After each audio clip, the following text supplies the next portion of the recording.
Quito. Cadena Democracia, la radio de la gente. El siguiente programa es de clasificación O, de opinión, apto para todo público. Por Radio Democracia y Democracia TV presentamos Focus, los ojos de la democracia, con Marlon Puertas. Bienvenidos.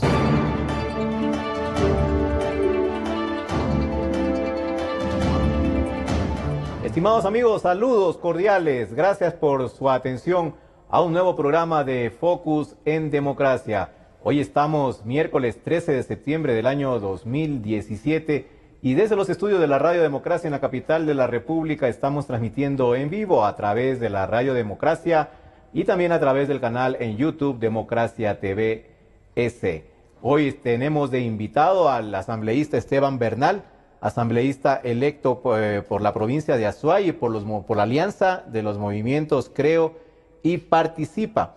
El asambleísta Bernal está en estos días muy ajetreado, muy ocupado, recopilando información porque es uno de los impulsores, tal vez el principal impulsor de un llamado a juicio político del presidente del Consejo de la Judicatura, Gustavo Yalc. Y las razones, las causas por las que Yalc está en el ojo del huracán en estos días son públicas y conocidas. Sobre todo en las últimas horas van aumentando las denuncias de ex jueces, ex funcionarios judiciales que han salido al frente para revelar presiones, injerencias políticas del más alto nivel en las Cortes de Justicia y en los fallos que tenían que emitir en su momento estos jueces, todos destituidos, algunos han salido por cuenta propia, pero definitivamente ellos dicen, en las denuncias que se han escuchado, que recibían llamadas, e incluso uno se atrevió a grabar una llamada del secretario jurídico, del ex secretario jurídico, Alexis Mera, quien por su lado incluso habló ayer, también vio una nota en Teleamazonas diciendo que no ve nada de malo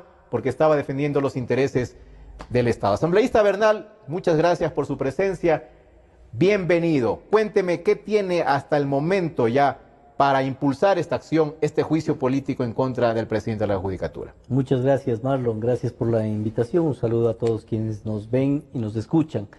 A ver, partiré por lo último manifestado por usted, del doctor Alexis Mera, quien de manera flagrante hace una intromisión directa en la justicia.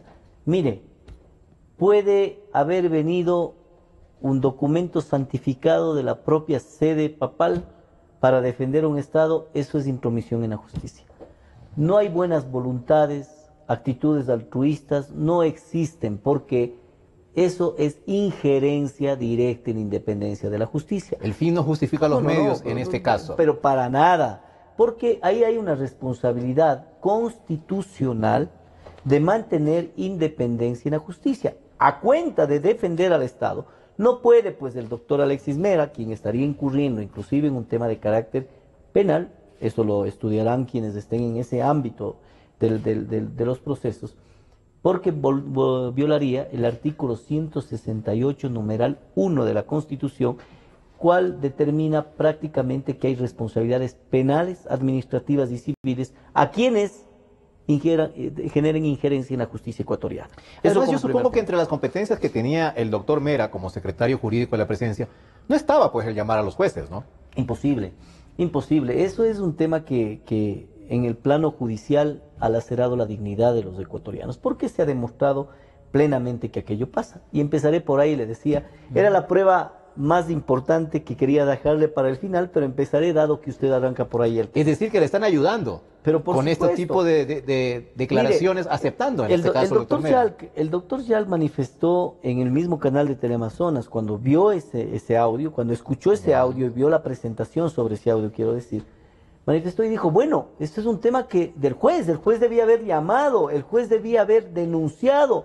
No he conocido ese particular. Yo le voy a demostrar que sí conocía. Sí conocía. Pero claro, y, le voy a y también dijo, ¿y para qué contesta el juez? Imagínese el juez usted. No debió contestar. Imagínese usted. usted. No va al origen vamos de a la irregularidad, sino que más bien está tratando de responsabilizar al juez. Ahora el culpable de la injerencia en la justicia no es Alexis Mera, no es el responsable de no permitir aquello, Gustavo Yalc, sino es el pobre juez que contestó abrumado de la actitud perversa de persecución que siempre tuvo el correísmo durante los 10 años y quienes estuvimos al frente de la oposición lo denunciamos permanentemente. Pero usted me dirá, claro, a la final es el doctor Mera, ¿qué tiene que ver el doctor Yalc? A la final es un juez que lo grabó, pero el doctor Yalc no conoció porque no hubo denuncias. Es probable, que desde lo formal es probable. Sin embargo, no es sostenible la argumentación, porque usted recuerde, Marlon, hace años atrás cuando se interpelaba a algún funcionario de alto nivel en el Estado, pensemos en un ministro de petróleos o de minas, cuando explosionaba el oleoducto ecuatoriano, enseguida o era o interpelado el ministro por el Congreso Nacional o destituido por el presidente de la República. Pero no esperaban pues que existan pruebas en donde el ministro esté poniendo un taco de dinamita en el oleoducto. Era su responsabilidad política el haber permitido que ese tipo de situaciones pase en su cartera de Estado. Lo propio acá. Ya solo con estas declaraciones hace tiempos debía haber estado sancionado, pero vamos a lo práctico. O voluntariamente haber renunciado. O voluntariamente, por ética, haber renunciado. No ha ocurrido. Yo le voy a demostrar varias cosas, Marlon, aquí puntualmente sobre el tema. Lo que vimos en Teleamazonas es una llamada telefónica del ex secretario jurídico. Ahora yo le voy a mostrar un documento que es un escrito que el doctor Mera presenta, no sé si puedo mostrarle hacia allá. Sí, allá. Presenta el doctor Alexis Mera, secretario jurídico de la presidencia, presenta ante el Tribunal Distrital de lo Contencioso Administrativo número 4 de Portoviejo, en cual manda una carta, argumenta que no deberían sentenciar así los jueces, ¿no? Hace una alusión de cómo él ve la parte jurídica y les dice, ustedes deberían considerar esto y esto, en un juicio que llevaban adelante jubilados del Ministerio de Educación contra el Ministerio de Educación, en donde los jueces estuvieron a punto de fallar por un valor de 11 millones de dólares aproximadamente a favor de los jubilados. El doctor Mera remite una carta y le dice que no proceda así a los jueces, cuidado, a los jueces. Déjeme leerle la parte pertinente de la argumentación en donde dice, en virtud de lo acontecido, de persistir la tramitación de tales juicios contenciosos administrativos en esta sede judicial, a pesar de la contundencia de los argumentos que anteceden, es decir, los argumentos del doctor Mera, me veré en la obligación de solicitar al Consejo de la Judicatura y Corte Constitucional que inicien las acciones pertinentes en contra de los responsables de esta renuncia. ¿Esto es una amenaza o no? Pero por supuesto. Y sobre todo es una amenaza a los jueces de manera textual y escrita y suscrita por el doctor Mera. Y yo veo además que es el reconocimiento expreso, porque está escrito, de que él está por encima, pues. Del bien y del mal. Y de la judicatura, porque él les va a pedir que suena orden. Claro, dice, que si ustedes no proceden que así, les castigue a los jueces. Yo voy a pedirle textual. Pediré al Consejo de la Judicatura, inicie las acciones pertinentes contra los responsables de esta infamante renuencia de acatar a los precedentes jurisdiccionales. Imagínese usted, les amenaza a los jueces.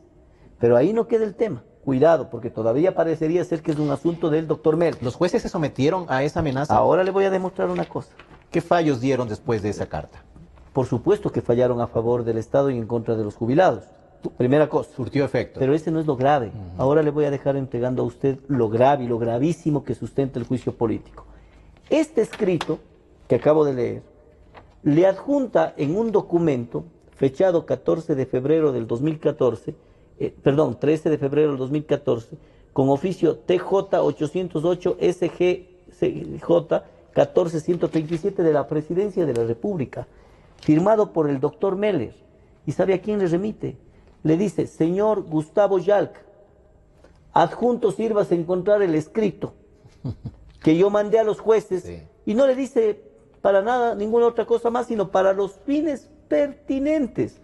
Perdóneme la expresión, pero es como que, mira, ahí te mando para que te percates que el que manda en la justicia soy yo y ten cuidado porque vayan a fallar estos jueces en contra mío. En ese momento, ¿eso no es haber violado flagrantemente la independencia de la justicia? Sí. ¿Eso no es haber incumplido flagrantemente las funciones del doctor Yalc en no haber garantizado la independencia de la justicia? Sí. Para concluir solo este tema. Imagine por un momento, Marlon, que no era el doctor Meller el que mandaba el escrito doctor Mera, perdón, mil disculpas. Mera el que mandaba el escrito a los jueces pertinentes.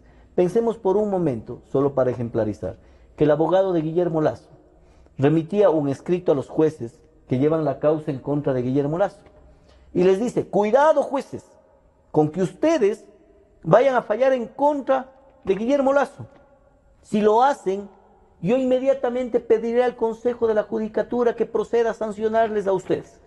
Y no contento de eso, el abogado de Lazo remite una carta al Consejo de la Judicatura y le dice, para los fines pertinentes le doy a conocer lo que amenazó a los jueces. ¿Qué cree que hubiese pasado?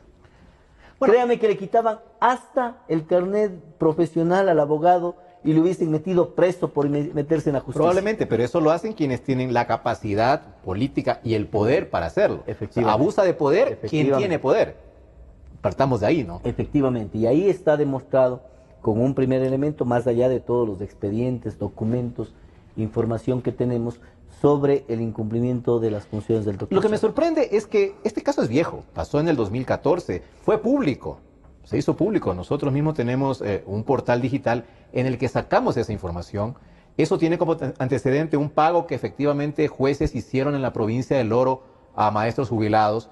Y Mera interviene porque estaba pensando que iba a ocurrir lo mismo en Puerto Viejo. Así es. Y en ese momento ya empezó a faltar la plata, ya la escasez de recursos se notaba, se sentía, entonces comenzaron a cuidar formalmente ahí los centavos, ¿no? Entonces dijeron, no, a estos no les pagan porque no tenemos plata, en definitiva es lo que dice en esa carta. Pero a lo que voy es, ¿qué pasó con esa denuncia? Que fue público de conocimiento general. Y en ese momento la asamblea, era otra asamblea por supuesto, pero nadie le hizo caso al asunto. Mire, yo creo que son momentos distintos a los que nos sometemos los asambleístas. Reconozco plenamente lo que hicieron los asambleístas de oposición en la asamblea anterior. Pero sin embargo ahora hemos tomado una decisión valiente, pero más que nada responsable con quienes nos eligieron. Y tenemos la obligación de llevar adelante la desinstitucionalización del correísmo, que es una de las fuentes fundamentales del retroceso de este país. La justicia, que para mi manera de ver es el símbolo emblemático del control de la corrupción y de la impunidad en el Ecuador. Por eso es que vamos contra ellos, pero no es un tema personal. Yo le he escuchado al doctor Yal con argumentaciones procaces en contra de este asambleísta, minimizando el accionar del asambleísta, pero no me interesa, yo no le voy a responder con las mismas actitudes, yo le respondo con documentos. Creo que hubo un incumplimiento de funciones, porque no se tomó en consideración años atrás varios elementos. Creo que hubo miedo, creo que se acentuó una institucionalidad de persecución en el país. Aquel que denuncie, teníamos a un Clever Jiménez denunciando y preso, a un Fernando Villavicencio denunciando y preso y hasta huido, ¿no? Exiliado en este momento en Perú. Esas realidades ponía en entredicho a muchos valientes mujeres y hombres en el Ecuador que se restringían de generar acciones contra quienes tenían el control absoluto de la justicia, y probablemente lo siguen teniendo. No creo que es fácil para nosotros denunciar lo que estamos denunciando, porque estamos enfrentando a los jefes de la justicia. El Consejo de la Judicatura ha tomado cuerpo de ser el jefe de la justicia ecuatoriana, porque aplica de manera ilegal además el error inexcusable, que es un tema de carácter jurídico, pero que la gente nos puede comprender. ¿Qué significa esto, Marlo? De que el error inexcusable es aplicado a los procesos jurisdiccionales, es decir, a las sentencias de los jueces. Ciudadanos, no puede una instancia administrativa aplicar el error inexcusable. No puede, porque no le faculta, porque ninguna persona ni institución, y de acuerdo al 123 del Código Orgánico de la Función Judicial, ni el Consejo de la Judicatura puede involucrarse en aspectos de carácter jurisdiccional. Es decir, solo un juez puede valorar, evaluar y sentenciar en base a la justicia. Y claro, solo otro juez de segunda instancia puede calificar. Ese es el sistema jurídico que funciona aquí y en todas partes. Pero resulta aquí que viene una instancia administrativa, que es la Judicatura, y ya desecha, elimina, degrada la sentencia del juez que supuestamente cometió el error, dándole ya el trabajo hecho a la segunda instancia, porque el que ya lo voten por error inexcusable significa que cometió un error, y la segunda instancia ya se vuelve casi obligatorio que enmiende ese error. Y además, Marlo, no funciona así el sistema. Estoy completamente de acuerdo con usted, sumado a que el error inexcusable como tal se le aplica, reitero, a los temas de carácter jurisdiccional. Ahí nomás está rompiendo la ley, está rompiendo la independencia de la justicia. Fíjese usted que el mismo relator de la veeduría de la justicia ecuatoriana, que fue Baltasar Garzón, traído por el correísmo a que haga una evaluación de la justicia. En el último informe, en un párrafo pertinente, manifiesta de que la aplicación del error inexcusable es perverso e inconstitucional y viola flagrantemente la independencia de la justicia. Por lo tanto, creo que en eso, más allá de mi desconocimiento jurídico, como dice el doctor Yal, el sentido común nos permite entender que los únicos llamados a hacer una evaluación y valoración de la justicia son los propios jueces, no una instancia administrativa. El Consejo de la Judicatura tiene que preocuparse de que exista la capacidad modernizada, toda la capacidad instalada para que la operación de justicia se viabilice, pero no involucrarse a hacer una evaluación de los procesos jurisdiccionales, pues, porque si no, ¿para qué justicia? Tengamos jueces ya instalados en el Consejo de la Judicatura, porque todos los fallos van a estar en función de su dirimencia, y eso no está bien, porque solo los jueces se pueden autorregular. El 131 de la misma ley dice que solo los jueces pueden autorregularse. Ejemplo, si un juez de primera instancia le sentencia a usted, Marlon, por la aplicación de una norma derogada, pongamos en ese escenario, usted no puede pedir al Consejo de la Judicatura que le sancione, porque ¿quién puede interpretar si es que el juez usó o no una norma derogada? Es otro juez en la apelación, en donde ahí diga, el juez efectivamente aplicó mal la ley, tomó una ley que no existe, sancionó a un ciudadano y por lo tanto incurre en el error inexcusable. Recién ahí tiene que comunicarse al Consejo de la Judicatura para que diga, al haber el juez incurrido en el error inexcusable, por favor, señores Consejo de la Judicatura, procedan a la sanción. Pero aquí no sucedió eso. De manera directa, el Consejo de la Judicatura aplicaba lo que no le compete y destituía jueces, convirtiéndose esta figura jurídica del error inexcusable en una herramienta de persecución política, de presión judicial que vulneró la independencia de la justicia y por lo tanto, permíteme ser recurrente en el concepto, por lo tanto el doctor Gustavo Yal y los vocales del Consejo de la Judicatura incurrieron inmediatamente en un incumplimiento de sus funciones establecidas en la Constitución. Asambleísta, pero el problema va más allá incluso de Gustavo Yal. Y me quiero referir a los correos que se filtraron, haciéndose públicos hace un par de semanas, en el que se ve comunicaciones, incluso dirigidas al presidente de la República, Correa, en ese tiempo, en la elección de los jueces, en el momento en que habían concursos para designar jueces, y hay una comunicación de una funcionaria subalterna ahí, mandando una lista de los concursantes, y al lado una calificación resaltada ahí a color, diciendo este es opositor, este es pariente de tal asambleísta opositora, a este no lo tomen en cuenta, este en cambio sí es de los nuestros, etcétera, etcétera.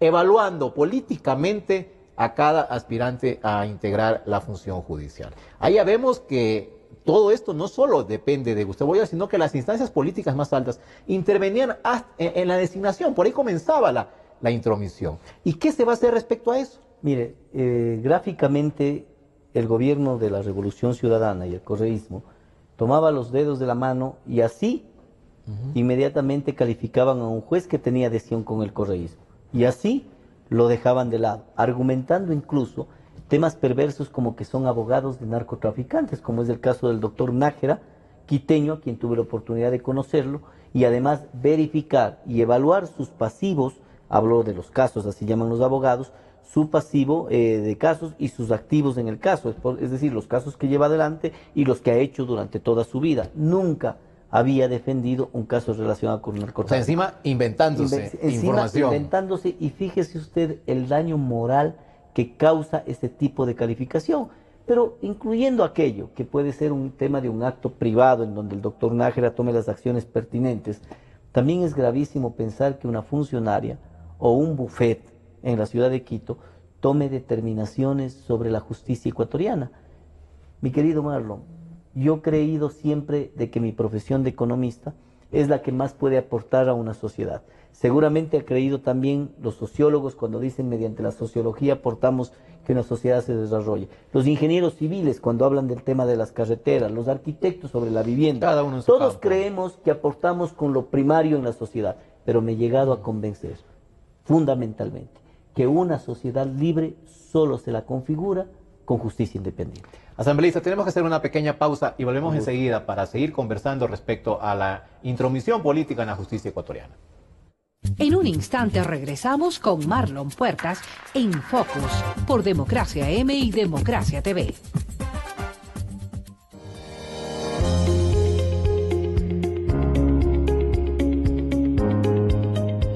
La cercanía con nuestro mandante es una práctica diaria y nuestro deber. Bienvenidos a El Gobierno Informa, el espacio de rendición de cuentas que comunica los avances del país. El compromiso con nuestros migrantes se mantiene firme y busca fortalecerse con el desarrollo de políticas que garanticen el respeto de sus derechos y la búsqueda de su bienestar. Por lo tanto, la canciller de Ecuador, María Fernanda Espinosa, ratificó que Ecuador mantendrá la asistencia legal que se brinda a los ecuatorianos en España sobre asuntos hipotecarios. Escuchemos a la canciller. Nuestro deber y obligación es garantizar los derechos de nuestra comunidad migrante por sobre todas las cosas.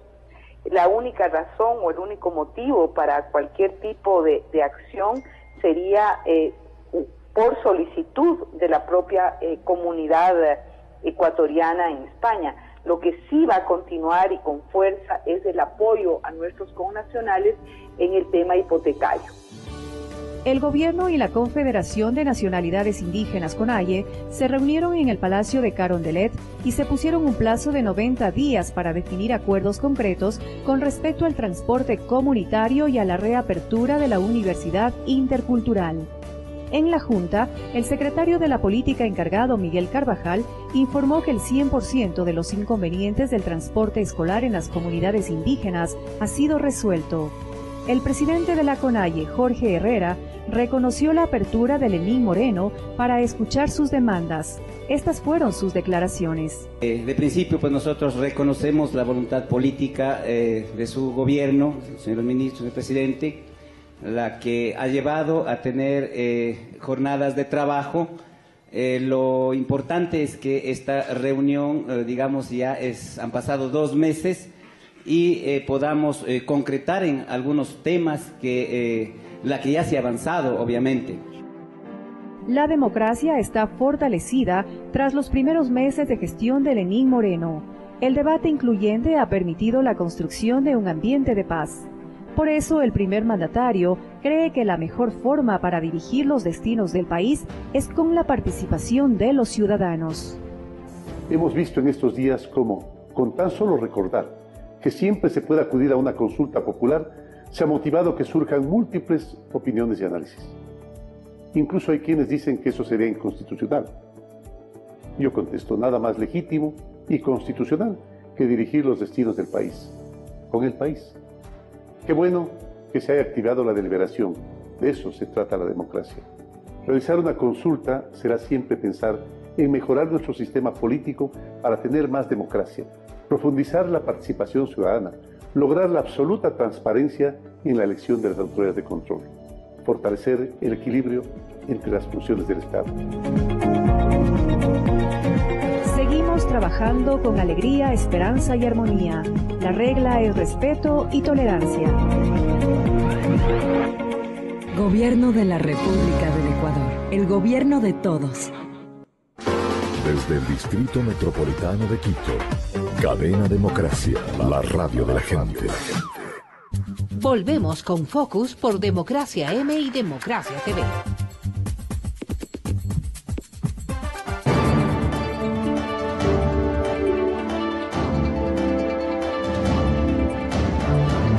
Seguimos conversando con el asambleísta Esteban Bernal, impulsor del juicio político en contra del presidente de la Judicatura, Gustavo Yalga. Asambleísta, ¿qué tan viable ve usted que se concrete el llamado a juicio político, considerando que ya Alianza País, el bloque Alianza País, salieron prácticamente a defenderlo al doctor Yalga? Y también tome en cuenta que hace pocos días el presidente Lenín Moreno le dio un espaldarazo a Gustavo Yalga, diciéndole que yo te conozco, sé de tu integridad, yo no te llamo a ti porque sé que nunca me darías caso, no me atrevería, etcétera, etcétera, lo que fue considerado por el país como un apoyo expreso, no digamos tácito, no expreso, en medio de toda esta crisis que vive la judicatura y la función judicial. Entonces, la pregunta es, en la Asamblea Nacional, ¿esto va a avanzar, va a progresar, se va a concretar, asambleísta? Yo estoy convencido que sí, por varias razones. Primero, porque creo que la reconfiguración de la Asamblea Nacional estará próxima a darse. Deben existir asambleístas que de una u otra forma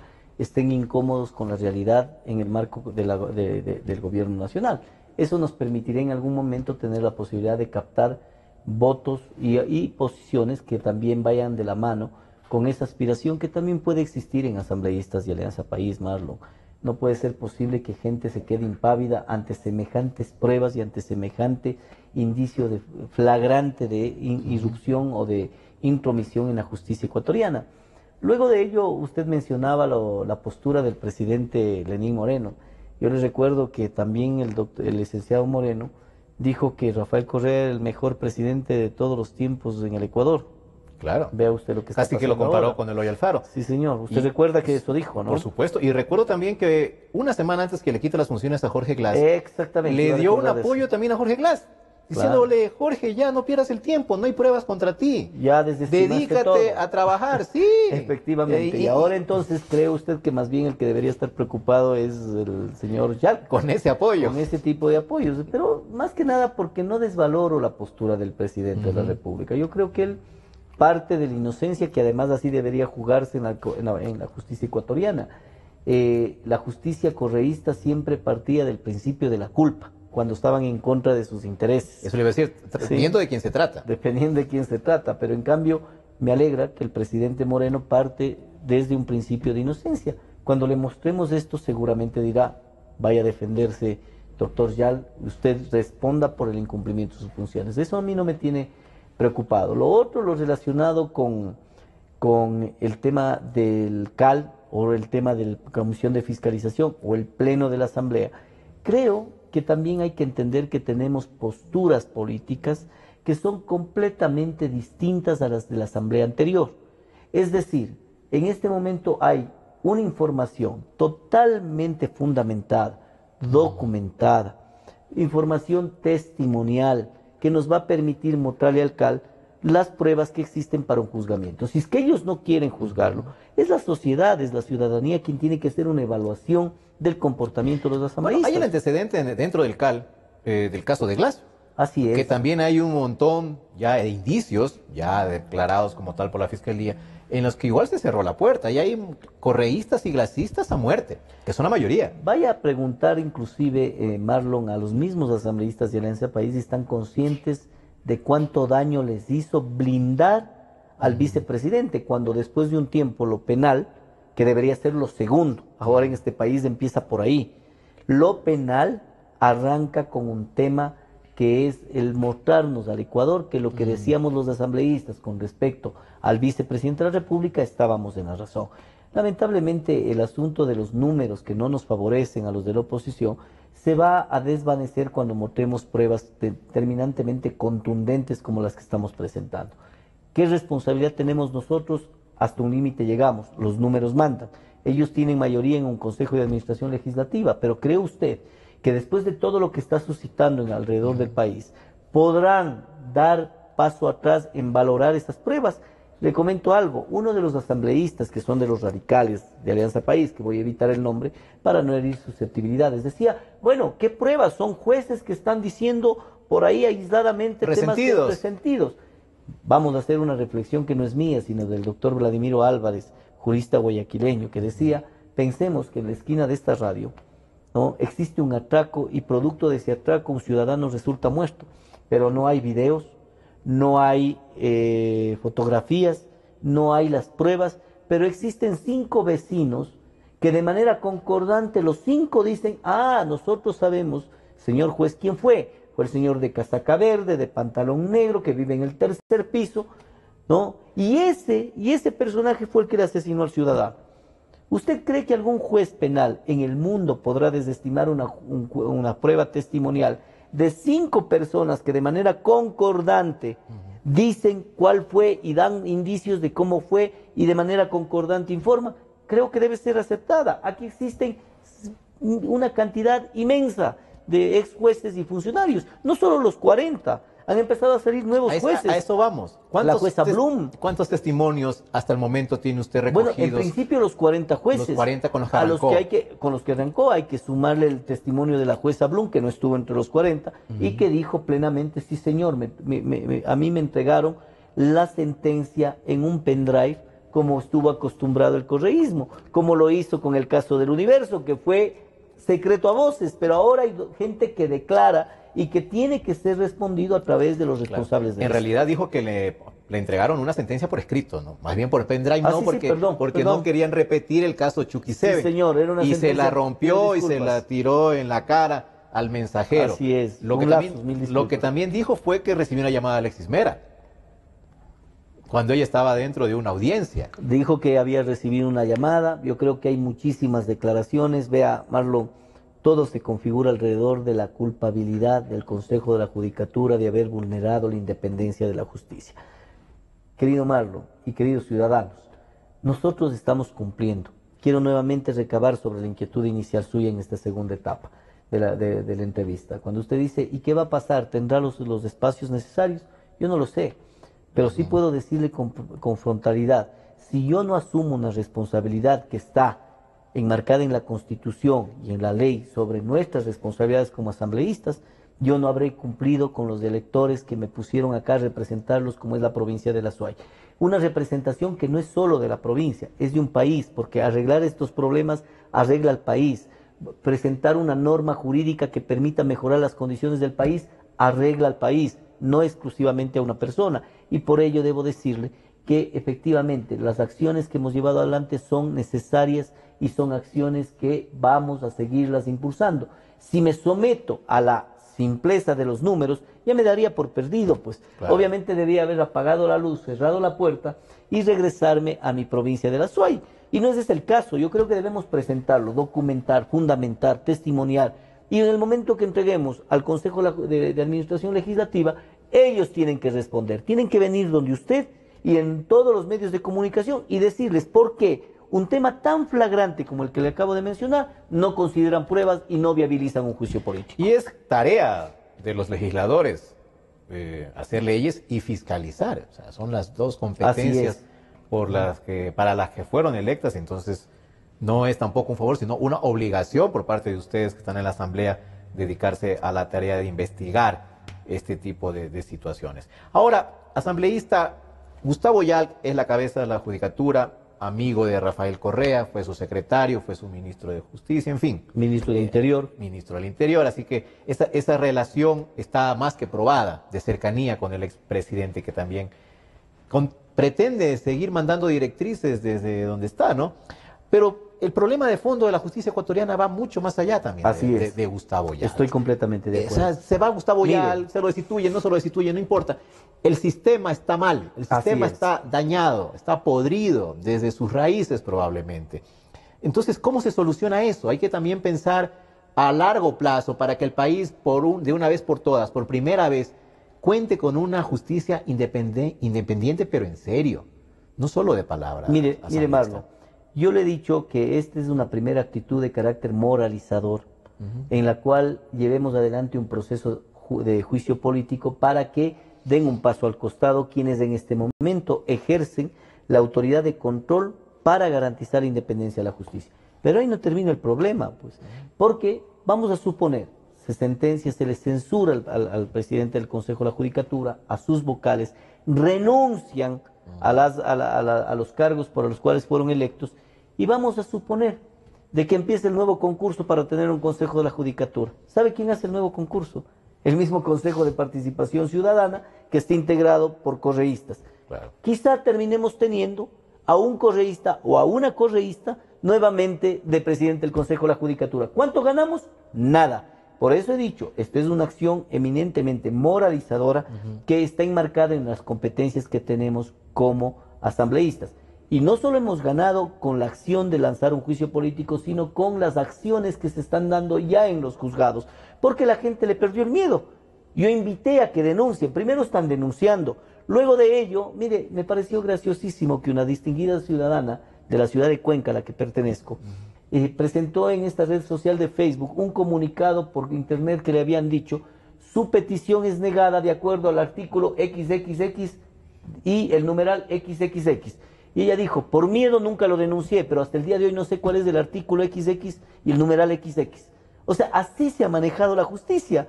Pero ahora, cuando nosotros denunciamos, tuvieron la valentía de salir y poner en las redes sociales y de decir, sí señor, ahora no les tenemos miedo, les vamos a denunciar.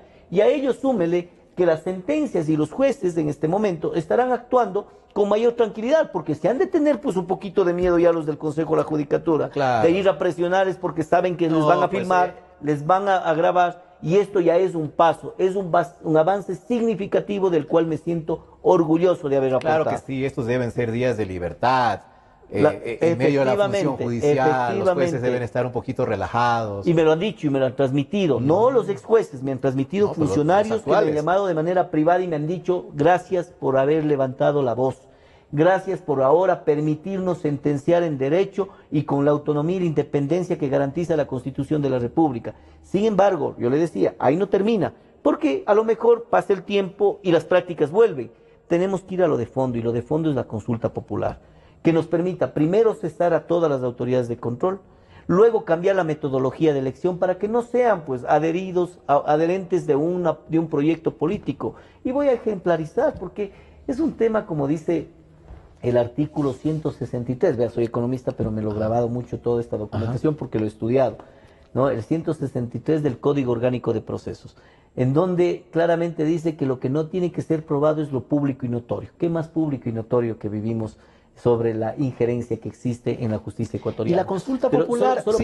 Solo permítame, Marlon, lo que le quería plantear, es que efectivamente, esta consulta popular nos tiene que permitir a nosotros, a los ecuatorianos, cambiar un sistema perverso en el cual ha tenido a todos los órganos de control, perdóneme la redundancia, controlado por el correísmo. Vamos a los ejemplos. ¿Quién fue el anterior fiscal general de la Nación, llamado a investigar los delitos en el país? Pariente del expresidente Correa, ministro de hidrocarburos del expresidente Correa, embajador del expresidente Correa, abogado del expresidente Correa, ministro fiscal. ¿Quién es el nuevo ministro fiscal o el fiscal general de la Nación? El doctor Carlos Vaca Mancheno, asesor político del expresidente Correa.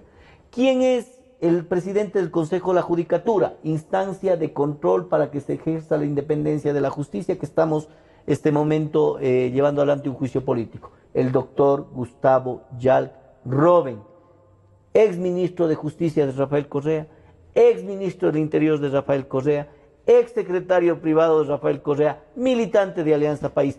Ese sistema hay que cambiar, no solamente el tema de la acción moralizadora, sino los mecanismos con los que podamos acceder a nombrar a gente proba independiente. ¿Y cuál sería la alternativa? Esa alternativa sería también puesta a consideración en la consulta popular. Tiene que ser. Nosotros incluso la manera de elegir. Claro, tiene que ser. ¿Usted cree en este momento que el Consejo Nacional Electoral es un consejo independiente y representativo cuando todos sus miembros son parte del movimiento Alianza País? Tiene que haber representación de las organizaciones políticas. Alguna vez alguien me decía, no dirás esto, no, yo lo digo con franqueza.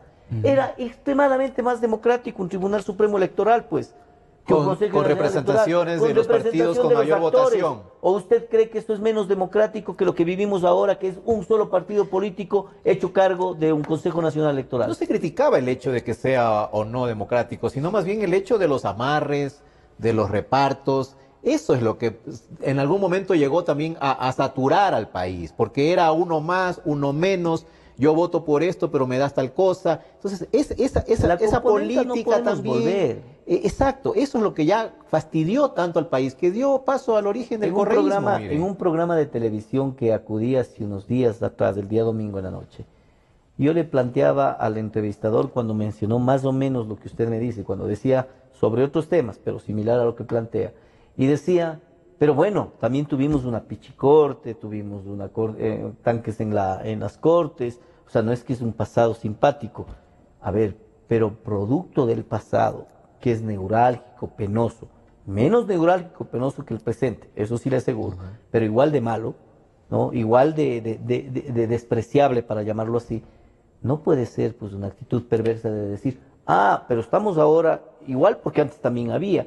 No podemos como ecuatorianos tener una actitud perversa en decir, también había esto, también había el otro. Tenemos que mirar al futuro. Vaya usted a las sesiones de pleno y todo el tiempo cuando hablamos de corrupción hablan de los gobiernos pasados también. Pero es que los otros también eran corruptos. Hablamos de negligencia, es que los otros también eran negligentes. Hablamos de injerencia en la justicia, es que los otros también tenían incidencia en la justicia.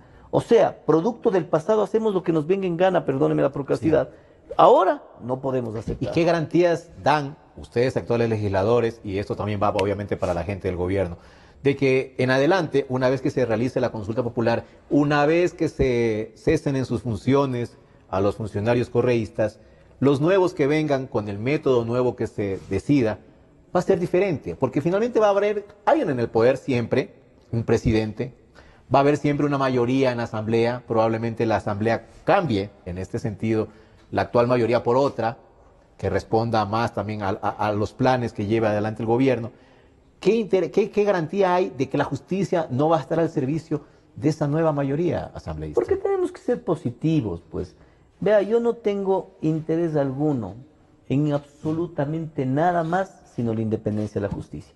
Y cualquiera fuese el mecanismo que lo pongan, hay que garantizar que efectivamente se pueda llevar adelante un proceso de selección independiente, ¿no? Para ejemplarizar, los reglamentos para la selección de los veedores, ¿no? Los veedores para la elección de del nuevo Consejo Nacional Electoral. Son 5 de miles de ciudadanos que se han presentado, que les han ido tamizando, también seguramente con la misma visión, este es nuestro, este no, y llegan a ser 5. ¿Sabe cuáles son los otros 5? Los representantes de las funciones del Estado, todas controladas por el Estado, ¿no? Va uno de la función de transparencia, va uno de la función legislativa, otro de la función judicial, otro del ejecutivo, ¿no? Y el mismo Consejo Nacional Electoral. ¿Cree usted que ese mecanismo de selección es el correcto? No, pero si usted cambia y evita que esa, entre comillas, sensibilización y ciudadanización o institucionalización de la participación ciudadana ha servido, no ha servido, Marlon. Por el contrario, se les ha restringido a los ciudadanos participar.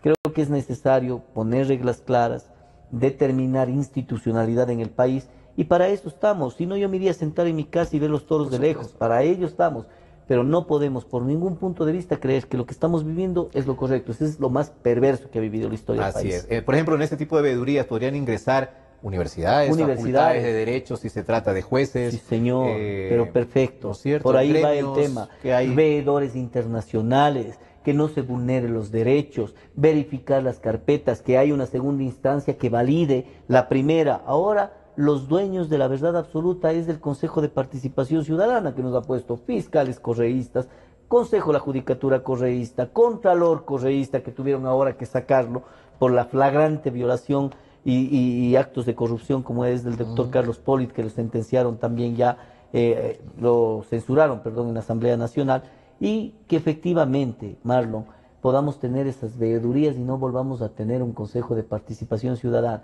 de las características que tenemos. Le hago una pregunta final. Yo sé que el entrevistado soy yo, pero en un Big Bang.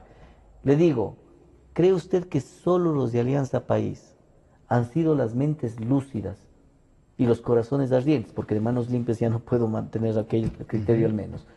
Han sido las mentes lúcidas, ¿no? Y corazones ardientes en los últimos 10 años, porque ni un solo ciudadano que no sea vinculado a Alianza País forma parte de los órganos de control. Y le puedo contestar. En el Consejo de Participación Ciudadana está el esposo de una actual asambleísta, una ex candidata a concejal de Alianza País en Esmeraldas, y así por el estilo. Claro, la presidenta incluso fue candidata a concejal por Alianza País. En Esmeraldas. Entonces, eso está más que claro. Le puedo contestar diciendo algo que leí y que contestó Ricardo Patiño, cuando le dijeron, oiga, pero ¿por qué todo el mundo que está en el Consejo de Participación es afín, aliado al gobierno? Dice, ¿pero qué tiene de malo?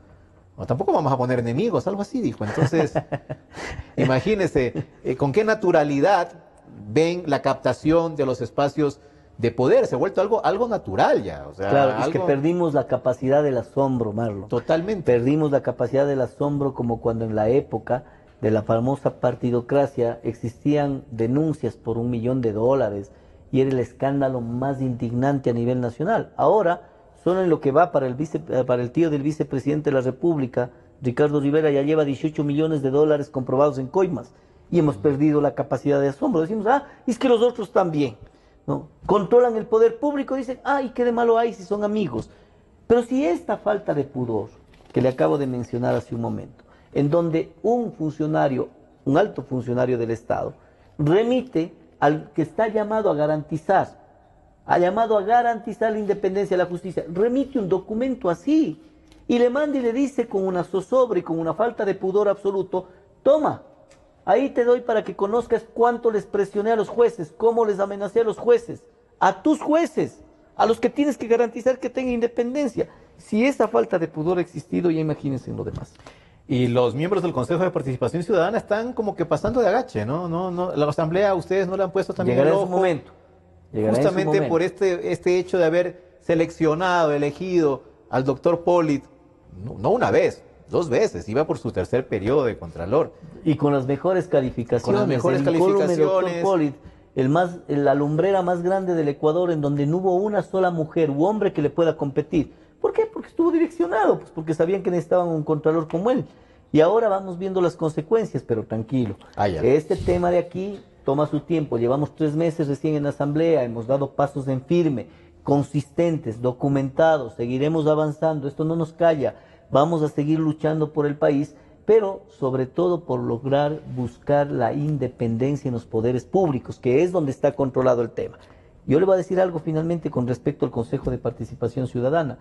La consulta popular les va a dar una respuesta directa a ellos, porque todo el país sabe que ahí está enquistado la forma perversa en la cual se designa autoridades de control que deberían ser quienes garanticen nuestra libertad, la libertad de poder decir yo creo esto y en base a ese creer actuar en la sociedad y que no sea perseguido porque no crees como yo, porque no estás en mi línea política, porque no estás en mi proyecto político y te voy a perseguir. Así que ese será el castigo de la señora González, Raquel González y su equipo, el señor Jarrine y otros. No entendido como castigo, yo creo que más bien debería popular, ser entendido como una historia a la cual deben responder. Yo le concluyo con esta frase que suelo utilizar comúnmente en mis actuaciones públicas. Digo que la vida es como un restaurante. Nadie se va sin pagar la cuenta. Y aquí también va a pasar lo mismo. Nadie se va a ir sin pagar la cuenta. Abusaron extremadamente de un poder otorgado por un pueblo, de una confianza que les entregaron, en la cual todos los 10 años estuve en contra y que hoy en día empiezan a desplegarse los actos de corrupción. Asambleísta, para terminar, ¿por qué no la Asamblea Constituyente que ahora la están promoviendo los correístas? A ver, eso no hay problema, yo creo que podría ser viable. ¿No le disgusta a usted esa posibilidad? Yo nunca me sobrecojo a los hechos democráticos, porque la democracia es la esencia misma de poder llevar adelante los procesos de desarrollo. Sin embargo, creo que hay cambios que no requieren una asamblea constituyente, cambios que no requieren un gasto significativo y perverso ante una crisis tan grande que tiene el país, porque le terminará costando cientos de millones de dólares una nueva asamblea, claro. Y obviamente eso nos limitaría. Yo no tengo problema, vamos a ver si mi provincia, después de todo este accionar político que hemos dado, a ver si nos ganan las elecciones. Ellos deberían estar más bien preocupados después de todo lo que han vivido. Si no es una salida que quieren para tener de nuevo actuando políticamente a el presidente Correa. Pero al Están confiadísimos que si viene arrasaría, digo yo. Bueno, y habrá que ver eso, ¿no? Habrá que ver qué pasa. Pero no creo que es el tema de cumplir caprichos de una señora asambleísta que sale a decir tenemos que ir a asamblea constituyente porque es la única forma y no valorar lo que para ellos sí era lo fundamental. Cuando se decía convoquemos al pueblo para una asamblea para resolver tal cosa y mandaron 16 enmiendas constitucionales que cambiaban la estructura del Estado y no lo hicieron vía consulta popular, lo hicieron en asamblea con una mayoría de 91 votos. Y ahora cuando un presidente quiere convocar a una consulta popular para que los ecuatorianos decidamos sobre la estructura, ahí dicen, no, vamos a una constituyente, como si esto sería un juego de caprichos en donde el uno dice quiero esto, el otro dice quiero este otro. Yo estoy convencido que la consulta popular puede llevar adelante los mecanismos para la selección de las autoridades de control de una manera independiente. Si eso lo vota el pueblo, bienvenido sea. No hay cambio de estructura del Estado, como quieren aducir ellos. No vamos a quitar la función de transparencia y control social. Estamos hablando de regular al Consejo de Participación Ciudadana, que es una instancia que está dentro de una función y por lo tanto no hay cambio de la estructura del Estado. Gracias, asambleísta Esteban Bernal, se nos acabó el tiempo. Estaremos pendientes del desarrollo de este proceso que constituye el inicio de un juicio político que tiene varias instancias, como ya lo hemos conversado. Tendrá que pasar por el CAL, que es una primera barrera ahí que parecía infranqueable. Ya lo veremos si todavía continúa en esa condición. Luego está el mismo juicio, luego está la mayoría para votar por una censura o no. En fin, ya veremos qué pasa con el doctor Gustavo Yal en ese sentido, pero también ya veremos el desarrollo de la consulta popular que la viene anunciando desde hace un par de semanas el presidente Lenín Moreno, y su contenido sobre todo, las preguntas, porque ahora veo que mucha gente está interviniendo. Hay muchas acciones en ese sentido proactivas, proponiendo preguntas. Hoy mismo la Comisión Anticorrupción ha lanzado su propuesta, y eso está bien, porque hay que conversar, hay que debatir, hay que aportar. En eso espero que ojalá haya un acuerdo y que toque la esencia del problema, el problema serio que tenemos respecto a la independencia de la justicia. Estaremos pendientes, asambleísta. Muchas gracias a usted, Mauro. Gracias por haber venido, y gracias a ustedes, amigos, por su atención a este programa. Nos veremos la siguiente semana. Hasta entonces. Democracia. Sobre la emergencia de gas y energía que se está viviendo en la costa Caribe.